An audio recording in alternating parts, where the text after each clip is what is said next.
8D, consideration of resolutions regarding the Emerald Academy Emerald Charter Schools Renewal Application. Motion by Ms. Kristy, second by Mr. Triplett. Any discussion? We need to make a motion on which one. So I would make that's true, yeah. Yeah, I would make a motion to approve the Emerald Charter School renewal application. Okay. Second that. Okay, so the motion is to approve the renewal.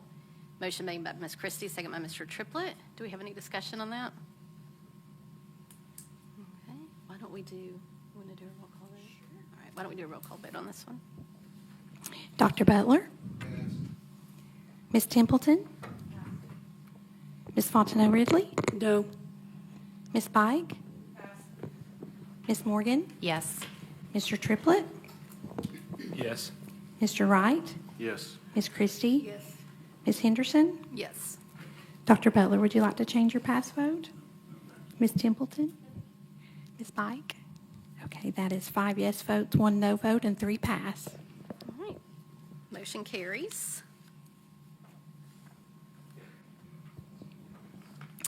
Item 8E, discussion and possible action on revised 2025-2026 school year calendar. So moved. Motion by Ms. Bike, a second by Ms. Kristy. We have any discussion? Ms. Bike. Kind of just echoing, what we said on Monday. I'm so glad we have these opportunities to change the calendar, to make more people happy. I know we can't always make everyone happy, and that I really appreciate Ms. Lautner and Mr. Wilson's hard work and their team's work on this calendar, as well as everyone else that works on the calendar. I would like to make my motion to go with option D. Is there anything specific that I need to do that? Okay. No, I think because it's being revised, and I think that was the revised option, so I think we're good there. Yeah. Okay, yeah, I really appreciated option D, and I think that, I did hear some feedback, and I talked to some of my principals, and I think I said this on Monday, that a lot of people really wanted that 2 weeks for winter break, both for students and teachers to kind of feel refreshed and come back. And I know we talked about that, and having that Memorial Day just so soon really crunched things, but I guess I would also ask that maybe for the year after that, which would be 26, 27, that we really try to work on that. And it sounds like that's potentially possible. Speak to that if you. Yes. So thank you, Ms. Bike. And obviously I can't speak to what the 26-7 calendar will hold yet, but there is a little more flexibility, I would say, in that. And I actually went back and looked at some historical calendars all the way back to 2013-14, and just kind of how they've changed over time, and maybe what some of those factors were. And I can't remember the exact year, but there's, I think around 2015-16 or 16-17, we started to do the week-long fall break, which had been 2 days prior to that. So for folks who've been around a while, that was probably a place where we had a shift to where we started coming back a little bit earlier, more towards like August 1st rather than August 3rd or 4th. There was actually, including this calendar adjustment that you guys are making, 2 other times that we came back prior to August 1st. But again, that had not historically been the pattern. I would say the most common, to your point, the most common number of vacation days at that winter break has been 10 for teachers as well as the students, or actually extends the students by a day. And so that is something, if we look at these tough years and we start to consider that July date, that is starting in July, and obviously we don't want to get early in July, but looking at that in these tough years, that may be the way to try to preserve more of the winter break when you look at that. So each year brings its own set of nuance in terms of trying to come up with a final plan, but we do look forward to having a couple of years, in the person making the calendar, having a little more flexibility in the next couple of years around how we bring options for that. Do the early release days affect that very much? Not really, and just without trying to go too far down, happy to explain that in greater detail. But when you think about your early release days, they come from the same method that by which we get our inclement weather days. So those are earned through additional time that we attend school every day. So you're allowed by the state to go to school longer each day, which we do by 30 minutes than required. and then that you can bank up to 13 instructional days through that acquired time, but you're only allowed to use those days for certain things. So that instructional time you build can be used for additional opportunities for PD. It can be used for inclement weather or illness related things where you may have to have a school closure, but to start to try to repurpose that time for days that are designated as instruction or to extend a holiday or something like that, you're not allowed to do that with that time. So there's a little bit of weird state math in all of that, where sometimes a half day counts as a whole day, and those sorts of things that can be kind of hard to track, quite honestly, if you're not in it really deeply. But it does become different when you start trying to repurpose like some of what we've done through early release and professional development and stuff like that. That makes a lot of sense. Thank you. And then I think maybe Corey, I don't know if this is the time that you want to talk about this. Oh, is that the early release document? Mm-hmm. Yeah. Does it have impact on this, or you want to just kind of go over it a little bit? Madam Chair, no, I don't think it would have an impact on the calendar itself. It's just a question of, I know, Ms. Morgan, you had asked to see kind of a preliminary, like sneak peek at what's coming in the early release day survey, and so that's what you all have in front of you. Gotcha. Okay. Thank you. Thank you. Thanks. Is there any more discussion on this item? All right. Well, all those in favor say aye. Aye. Any opposed? All right, motion carries. And before Ms. Coatney goes on to the next item, I want to thank the Emerald families for being here this evening. Since we have voted for the renewal, if you guys want to head out, you are welcome to leave and enjoy your 3-day weekend. I didn't want you guys to get stuck here for the rest of our meeting. So y'all enjoy your evening, and thank you for being here. Madam Chair, can I just also recognize and thank Mr. Diggs while he's here? Yes, please. Yes. Because they do a lot for Yeah. our children in Knox County schools Yeah, as well. yeah. So I do appreciate Yeah. that. Yes, thank you, Mr. Diggs. I don't see you, but I know you're here. He's enjoying that snow day. All right, Ms. Coatney, rolling on. Item 8F, approve 2025 legislative priorities. All right, and I believe we do have some public forum. We do. We have 5 speakers, so we'll start. Paula Hancock. Paula, you know the routine, but if you'll state your name and county of residence, you'll have 3 minutes. Thank you so much, Mr. Triplett. Paula Hancock, Knox County. Madam Chair, members of the board, and Superintendent Roswick. As an immensely proud K-12 public school educated individual, an educator with 20 years experience as a corporate professional, a public school educator of 28 years, a wife, mother, grandmother, member of a Gold Star family, and member of the Knox County community, I stand before you speaking to advocate and to protect our students, educators, and the education professional to create great public schools that prepare everyone for success in a global society by investing in our profession and fully funding Knox County students and schools. Funding is the key. Ensuring our students succeed starts and ends with the resources and opportunities we give them. No matter where we live or what we believe, our public school educators want all children to succeed.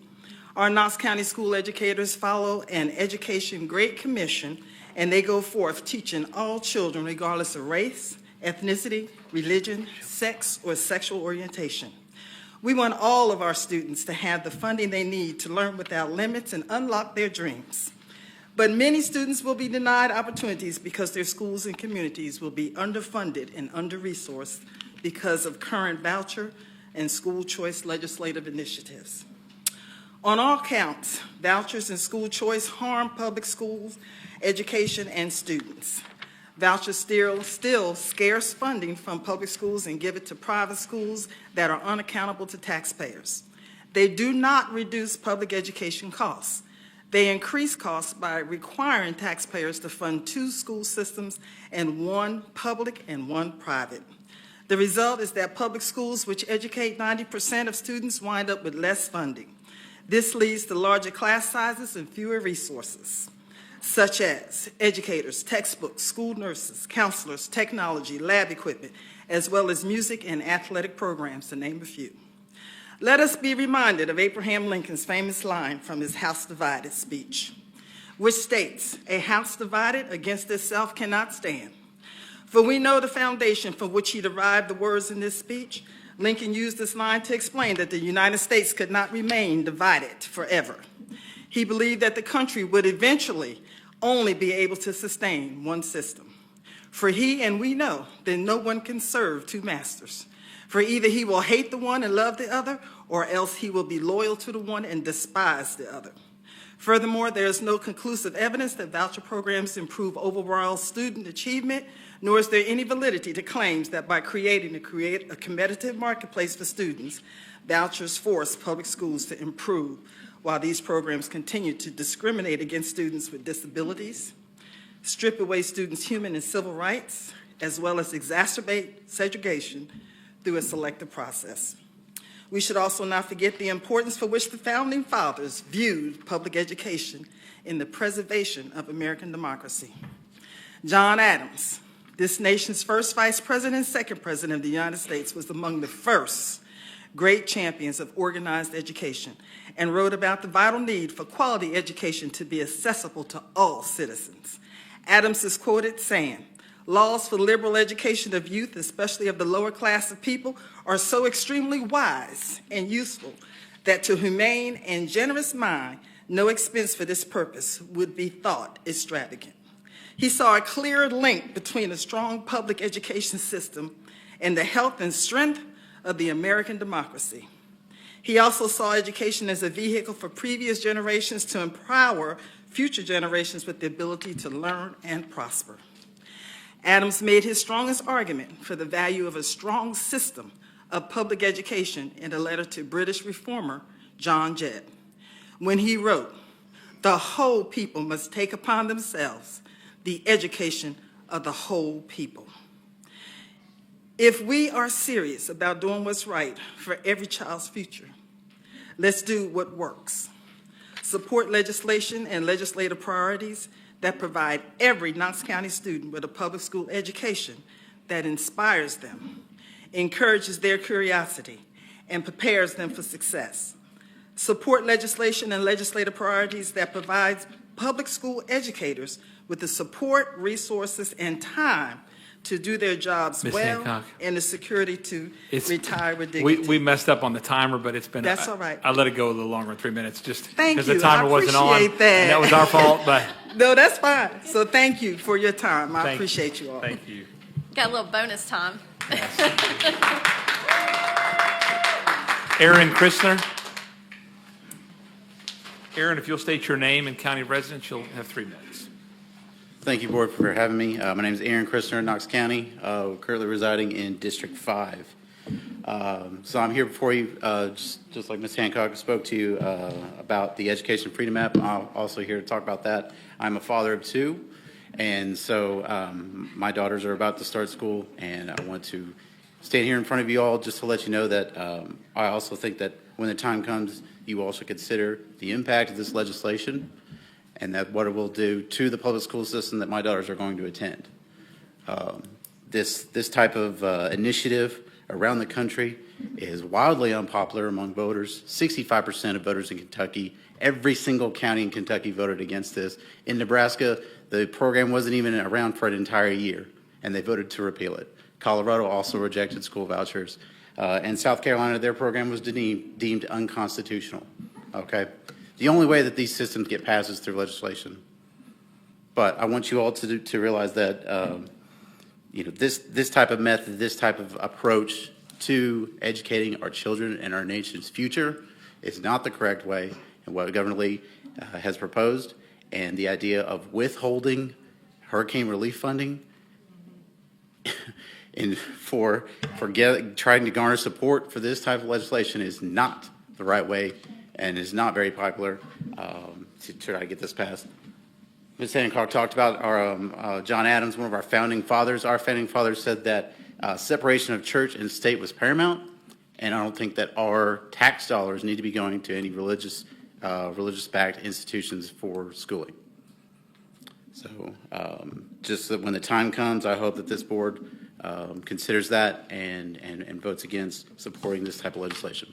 Thank you very much. Thank you. Brandy Jenkins. Brandy, if you'll state your name and county of residence, you'll have 3 minutes. Hi, I'm Brandy Jenkins, Knox County. Good evening, everyone. I have a letter from State Representative Sam McKenzie I would like to read to you. I believe you each have copies as well. He says, I want to respond to the priorities introduced recently by Board Member Triplett. First, it's nice to have areas of common ground. Funding preschool special needs is vitally important. Last year, we, the General Assembly, appropriated $106 million, and the federal government provided $1.3 million for special education services. If we adopt this strategy of creating TISA funding for the preschool, it will cost an additional $92 million each year, and a funding source needs to be determined, state or local. Having individual lotteries for each LEA would be problematic and take a change to the state constitution, which can be up to a 6-year process. We have proper funding mechanisms in place, and honestly, Knox County not raising taxes this century is a dereliction of our duty. As it relates to expanding charter school funding at the state level, charter schools have more flexibility than public schools. The local school district controls public education. Charter schools can dictate their own curriculum and standards to an extent. They have the ability to try new things which vary in results. There's no recurring investment for public schools. Why should charter schools be treated differently if they are a public school? States generally have 3 ways to assist in funding K through 12 infrastructure needs: appropriations, financing assistance, and dedicated revenues. Tennessee leverages appropriations and financing assistance, but does not specifically dedicate revenues to K through 12 capital expenditures. According to the Comptroller's Office, the statewide cost of school infrastructure needs over the next 5 years is $9.8 billion. On vouchers, the data tells the story. Students do better in public schools in general, and imagine if the state fully funds Knox County schools. The improvements we could make and lives that would be changed would be dramatic. Vouchers will be unlikely to help low-income students to attend a high-performing private school without some kind of scholarship from the school, as tuition exceeds the voucher for nearly every private school in Knoxville. The Board of Education wants disabled students to be allowed to participate in vouchers. As seen in previous legislation, the private schools seem hesitant or unwilling to provide this service. Additionally, the private schools are unwilling to have their students go through the same rigorous testing that you require as a school board and us at the state level. Lastly, the only true positive that the Tennessee Department of Education states is that parents, despite them not doing as well, like having their children in private schools. This cannot be the deciding factor. Thank you all. Thank you. Ryan Beatty.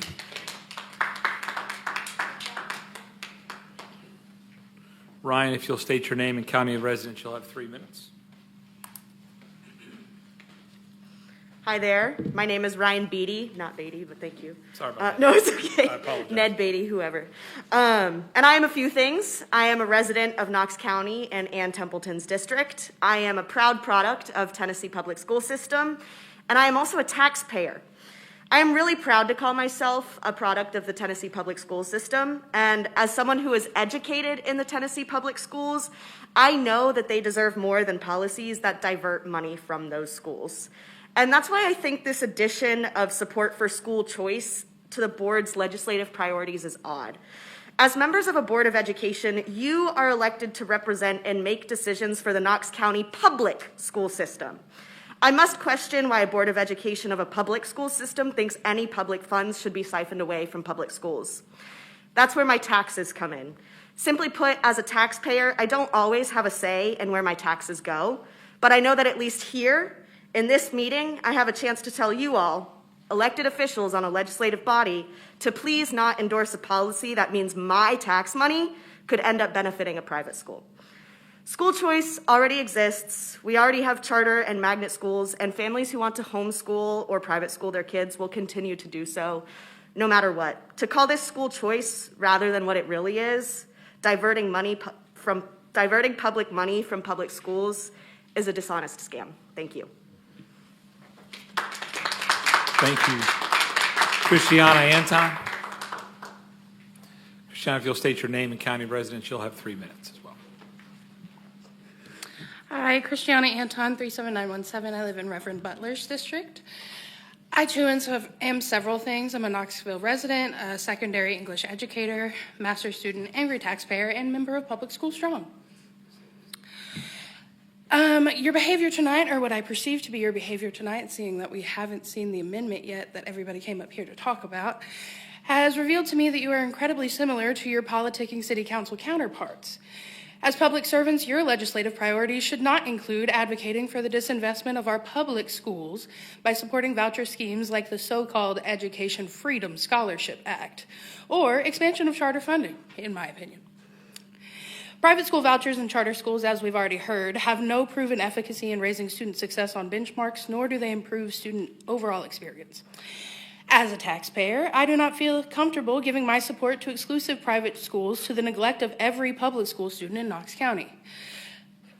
Y'all have heard about Governor Lee's voucher scam. I'll skip down a little bit. We know that this money that they're allegedly going to give to working class families to send their kids to private schools is not enough to send them there. We know who this is really going to benefit. And as public servants, you have a duty to public schools, not private interest schools or otherwise.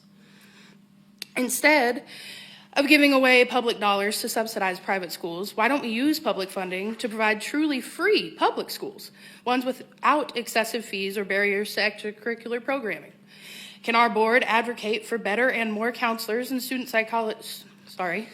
psychologists to help serve the students in District 9 who just lost one of their classmates to police violence? Can our legislative priorities center the students who come to school every day afraid they are going to be shot and killed? Can we actually support special education students, not advocate for them to take a voucher that strips them of their federal rights? Speaking as an educator, these are the priorities that are on teachers, families, and students' minds. Nearly every educator goes into educating because they want to help all children, which is who public schools serve, all children. As our school board that is charged with managing and stewarding public schools, all children should be who you are serving, not private interests, like I said. We know they don't serve all children, private schools or any non-public schools. They, since their beginning, have been built to be exclusionary, to separate the us and the them. And I thought we learned our lesson that separate and equal was not true nor constitutional, but I'm just here to remind you that that does not work. And it's not what I believe a strong multiracial democracy looks like, nor the rest of my public school strong counterparts. We believe that investing in students, our public school students, giving the dollars that you're oh so willing to take away from them to private schools is what a strong democracy looks like. And to any KCS students here or listening, know that you are worth more than every dollar they are fixing to take away from you to give to somebody else.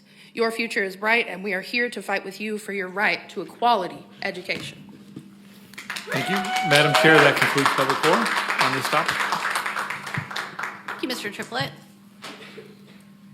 Ms. Coatney, can you read the item? Well, we're doing legislative priorities, but we do need a motion in a second. We jumped into our public forum speakers first. So moved. Motion by Mr. Triplett. Do we have a second? Second by Ms. Kristy. We will now move on to discussion. Reverend Butler. I had my light on before Mr. Triplett. Oh, I'm so sorry, Reverend Butler. Was that for a motion? Yes. All right, motion then. I apologize. Thank you. I'm used to people just jumping in. Motion by Reverend Butler. I move that we approve the Knox County Board of Education 2025 legislative policies as printed on the sheet without the optional additions for board consideration. Okay, so we have a motion to adopt these without any addition. Without this. Okay, and a second, so that motion is by Reverend Butler, second by Ms. Bike, so we will discuss this motion. Okay. Okay, Ms. Fontenot-Ridley.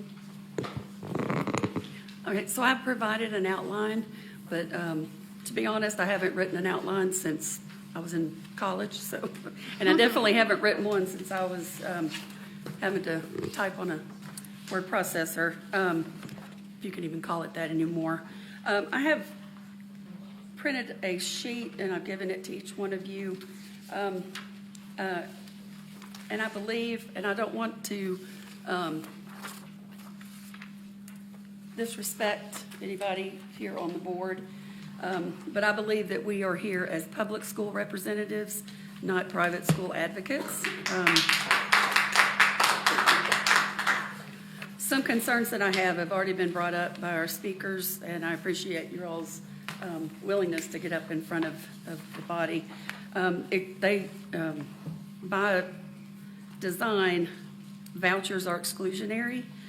Students with IEPs give up the guarantee of services. Private schools do not have to admit students who apply. Vouchers are not available to undocumented immigrants. Transportation is not available. Private schools may expel students for any reason, and private schools are not affordable for most, even with the voucher. A few things, another concern, lack of oversight on how funds are spent.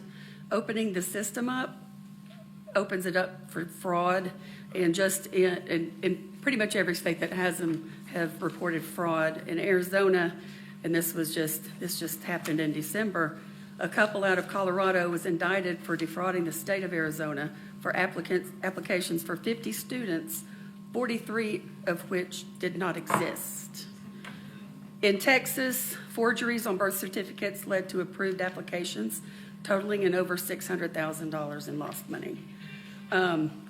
Negative or insignificant outcomes. This is from the Tennessee Department of Education data. Math proficiency, public schools outperform private schools. In ELA, English Language Arts, public schools outperform private schools.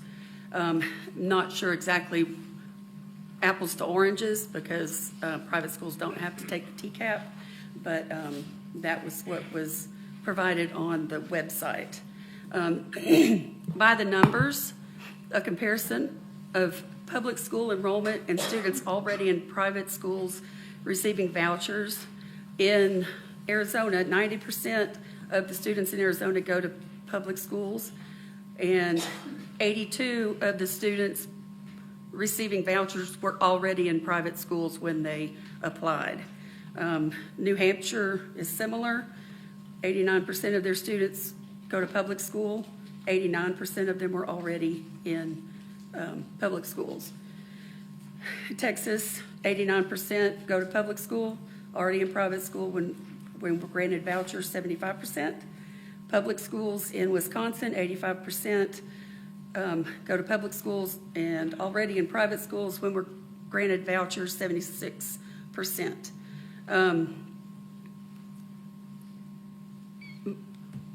As was mentioned before, voucher systems were designed to help people who were already in private schools, not to help people get a leg up, because it doesn't happen. The tax argument, I've heard a lot of people say that they don't want their tax money going to public schools if their kids go to private schools. And I did some math. I was an educator, but I was not a math teacher. 3.26% of an average person, or of everybody's income, generally goes to Tennessee, goes to education. The vouchers are $7,075, and I've put a few examples of an income of $35,000, which is the state median, pays $1,141 in taxes that go to education. Income of $60,000, only $1,956 goes to education, and at an income of $100,000, only $3,260 go to taxes. Then nowhere near the $7,075 that they would be getting for a voucher.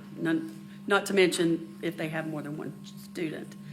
And I'm almost done. So 39% of Tennessee schools receive less per student spending than vouchers promise. And Knox County receives $3,678.21 from the state per student. The rest is local and federal monies. I also want to say something about the teacher bonus that is in the legislation.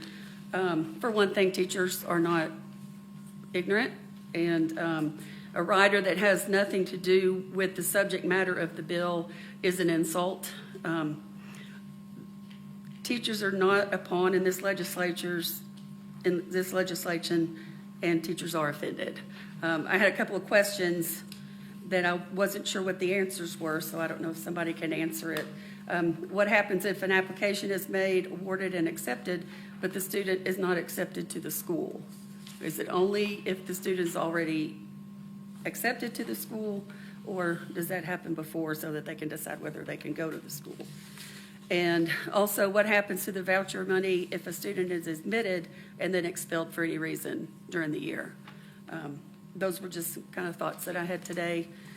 I did a little homework, and I hope that you all find the information on that sheet that I gave you informative. So, thank you. Thank you. Ms. Bike? Thank you. I think when we're talking about students of lower socioeconomic status and ones that need access or have barriers in place, I do really look to Representative Sam McKenzie's guidance, as the 15th legislative district does generally have more disadvantaged families and students and people. I also look to Reverend Butler and his guidance and how he represents District 1. But also District 4 has its also fair share of families that have barriers to private school without a voucher, and the voucher will not help them. Students that have ADHD, to a certain extent, if they have high support needs, they can't even pay to go to a private school out of their own money. It doesn't matter how much money they have or how much money they want to pay. That school won't accept them. And you know, if you have a student that's in a wheelchair, if you have a student that is deaf, all of those schools have the freedom to not accept that student, even if you want to pay out of your own dollars, not necessarily a voucher. And that is really problematic to me, because I don't think a voucher is suddenly going to make these schools that are supposedly better than our schools accept these students. And I think, so that argument doesn't really work for me as far as school choice and things like that. And so I really, truly cannot be in favor of that, in favor of these other ones, and that's why I'm in favor of this amended version from the 2024, which Reverend Butler motioned for. Thank you. Thank you, Ms. Bike. I will be voting no on this motion because I do want to, one, vote on the two additional suggestions. And, you know, this debate around school choice seems to put people in two camps. You're either for public school or you're against public school. And I completely, firmly reject that. My biggest privilege is being a mom. I'm in the schools all the time. I've seen firsthand how children can thrive when given opportunity. I've seen outstanding educators pour into our children. I believe in our public school system. I send my own children to KCS schools, but I also believe in school choice. I believe parents should be empowered to make decisions that are right for their child's education, and there is not a one-size-fits-all solution. I think that these two things are not in conflict. I think these beliefs are centered around the same thing: what is best for the child, not the system. Families across Tennessee have flexibility. They do have choice if they have means. Education is the great equalizer, no matter your background or income, and it is the most powerful tool for achieving the American dream. We've heard from opponents, I hear from folks all the time, that school choice claims to take out funding, defunds public schools. But in just the last 4 years in Knox County alone, our budget has increased by 35% in the past 5 years. That does not include the federal pandemic relief money that we had. That was more than $150 million. And all while during the pandemic, our student numbers actually decreased. So while our student numbers decreased, our funding increased.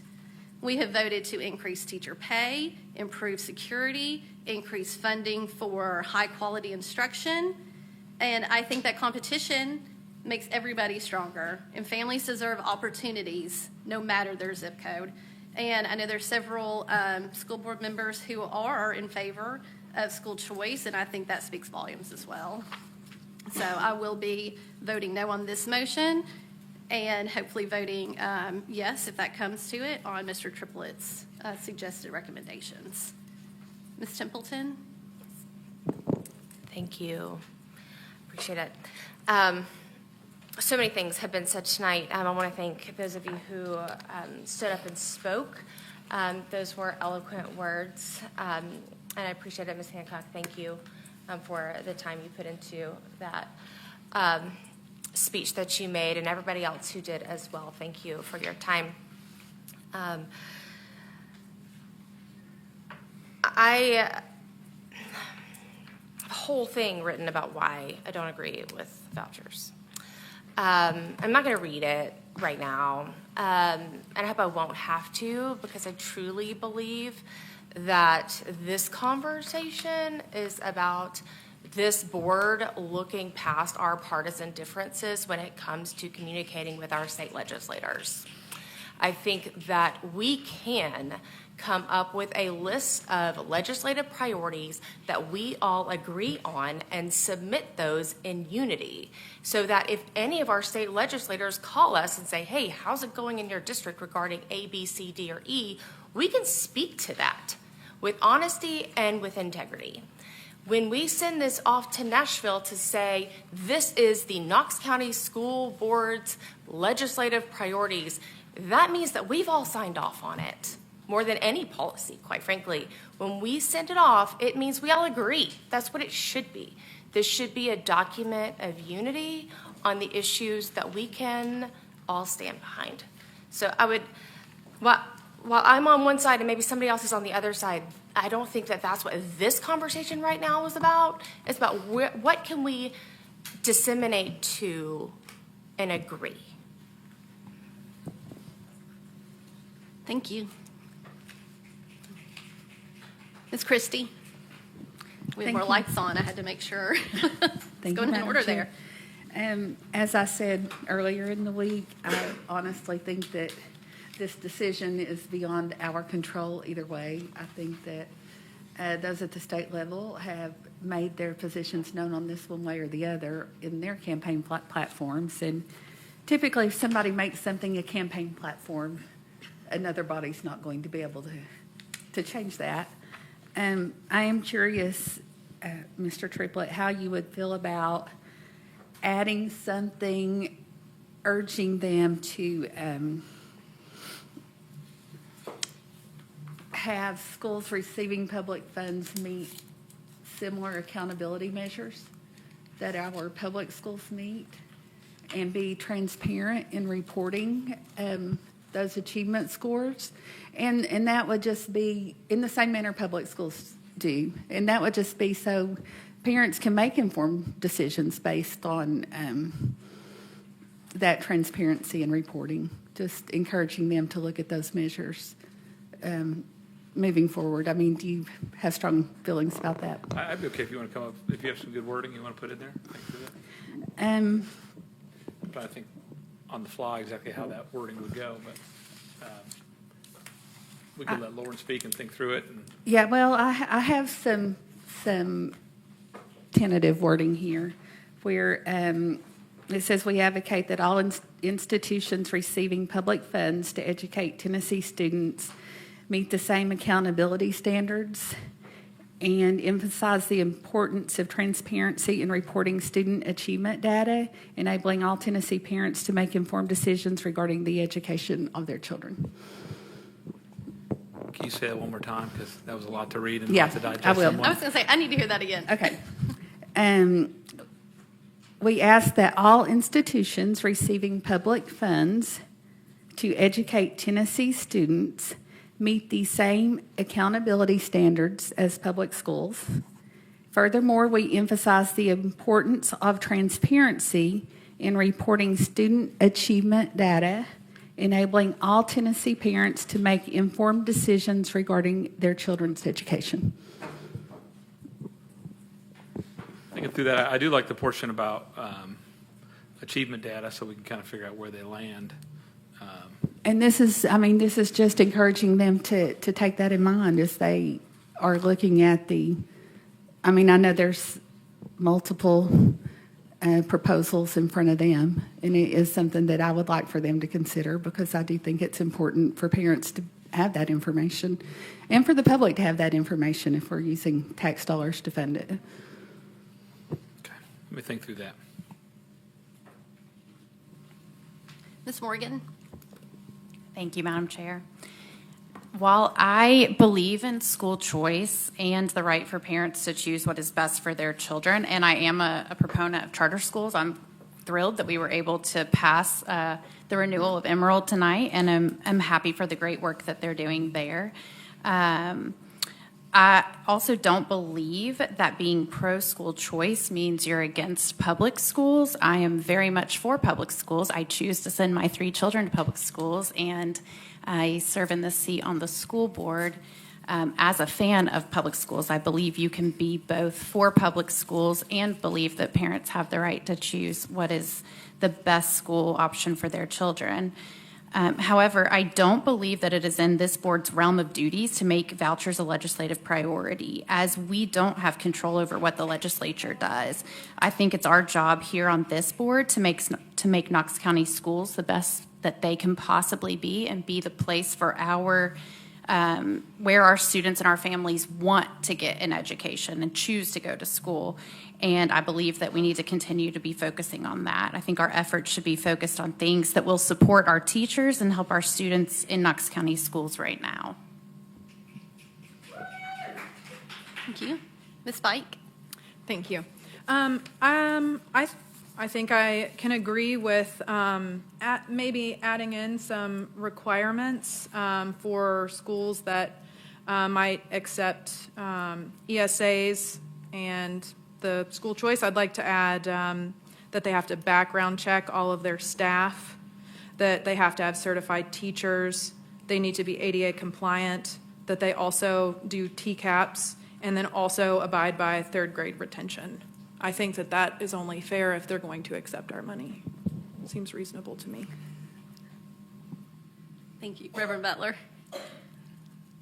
I'm going to cut my light off because I want to make sure everybody had a chance to speak before I call for the question. Yes, sir. Okay. Okay.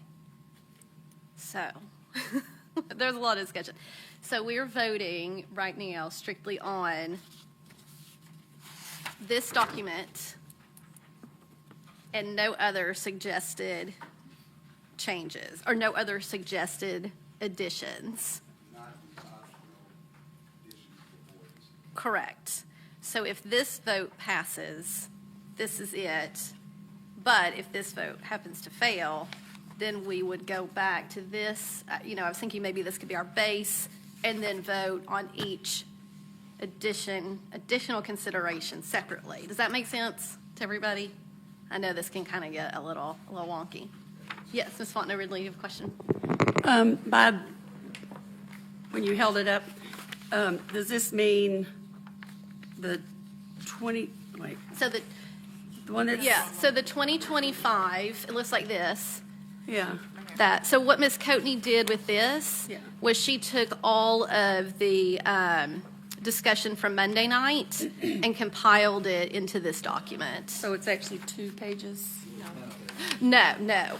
It's just 1 page. Oh. The second page are Steve's considerations. Okay. Yeah. Thank you. Okay. All right.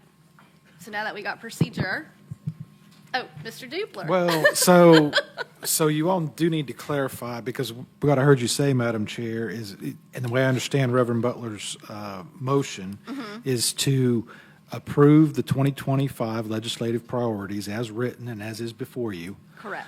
but to exclude the the optional additions for board consideration. Reverend Butler, is that correct? Okay. So if that motion is approved, then these options are out. Correct. Okay.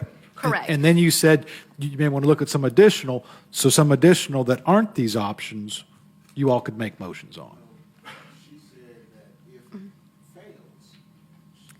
Then Okay. we would go back to, Okay. passing this as, Well, okay. as another vote just to pass this, and then separate votes. But I just wanted to on make the it clear as additional. well. Yeah. So if that motion passes, then somebody could make a motion on some additional considerations, but not the ones that are attached. Okay? Yeah. Okay, gotcha. Okay. All right, Ms. Coney, will you please do a roll call vote? Thank you, Madam Chair. Dr. Butler? Yes. Ms. Templeton? Yes. Ms. Fontenot-Ridley? Yes. Ms. Bike? Yes. Ms. Morgan? Yes. Mr. Triplett? No. Mr. Wright? No. Ms. Kristy? I'll pass. And Ms. Henderson? No. Ms. Kristy, would you like to change your pass vote? So that's 5 yes votes, 3 no votes, and 1 pass. All right, motion carries.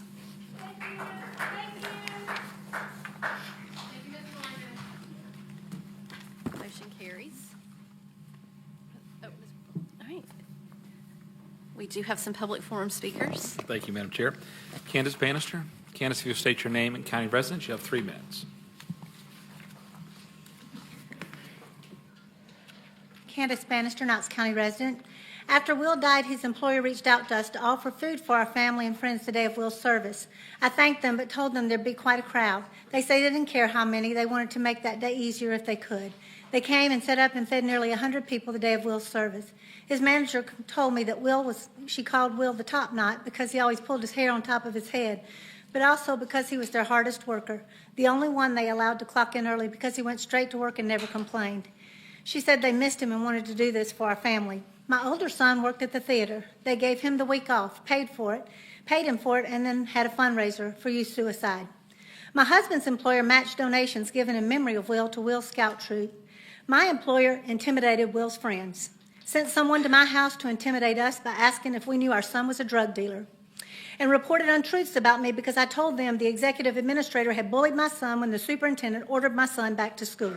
Sadly, Knox County Schools has a long history and culture of intimidation, harassment, and bullying, which Will and our family have experienced and suffered through over the last 8 years. On December 5th, I watched as Ms. Owens spoke of 43 complaints from staff and parents from my son's school regarding the behavior of the executive administrator have vanished, and that a lead person in HR said that no formal complaint process was ever initiated. One of the current assistant superintendents took extensive notes from many of these employees in her previous position. Where are those notes? Where are the 43 written complaints? Why didn't HR initiate the investigation? The admin was moved to HR as a secondary supervisor on the Friday before students returned for the 1920 school year. What were his duties? The optics on him being placed in HR and 43 written complaints about him disappearing from his file are pretty bad. You have the power to insist that this culture of bullying, intimidation, and harassment come to an end. You have one employee. Tell him to do this investigation. Tell him to find out why none of these complaints are available. Tell him you don't want a bully put in charge of the 5 regional directors and, by extension, every building level administrator across the county. Sunday will be Will's 24th birthday.